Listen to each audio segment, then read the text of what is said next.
ఎన్నికల్లో వైసీపీ ఓడిపోతే అరగుండు గీయించుకుంటానని స్నేహితులతో పందెం కట్టిన వైసీపీ కార్యకర్త పార్టీ ఓడిన తర్వాత ఆ మాట నిలబెట్టుకున్నాడు. అతని సెల్ఫీ వీడియో వైరల్ అవుతుంది. తూర్పుగోదావరి జిల్లా చాగల్లు మండలం ఊనగట్లకు చెందిన వైసీపీ కార్యకర్త తమ పార్టీ గెలుస్తుందని ఆంధ్రప్రదేశ్ ఎన్నికల సందర్భంగా స్నేహితులతో పందెం కాశాడు. వైసీపీ ఓడిపోతే అరగుండు చేయించుకుంటానని చెప్పాడు. ఎన్నికల ఫలితాలు వచ్చి ఏడాది అయిన తర్వాత అతను ఇప్పుడు అరగుండు గీయించుకున్నాడు. అందుకు కారణం ఏంటో వివరిస్తూ ఒక సెల్ఫీ వీడియో కూడా రిలీజ్ చేశాడు. ఎన్నికల ఫలితాలు వచ్చి వైసీపీ ఓడిపోయిందని తెలియగానే తాను ఓ 3 నెలలు షాక్లోనే ఉన్నానని, ఆ తర్వాత పందెం కాసిన డబ్బులు ఇచ్చేశానని, చాలా మంది తన అరగుండు పందెం గురించి అడిగారని, కానీ నేను అప్పుడు చేయించుకోలేదు. తన అరగుండు గురించి అడిగే వాళ్ళు ఓ 5 నెలల పాటు అడిగి తర్వాత అడగడం మానేశారని ఆ కార్యకర్త పేర్కొన్నాడు.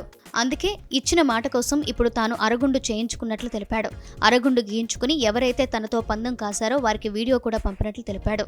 ఇచ్చిన మాట నిలబెట్టుకున్నందుకు తనకు ఎంతో తృప్తిగా ఉందని కూడా ఆ కార్యకర్త వెల్లడించాడు. ప్రస్తుతం ఆ వీడియో వైరల్గా మారింది.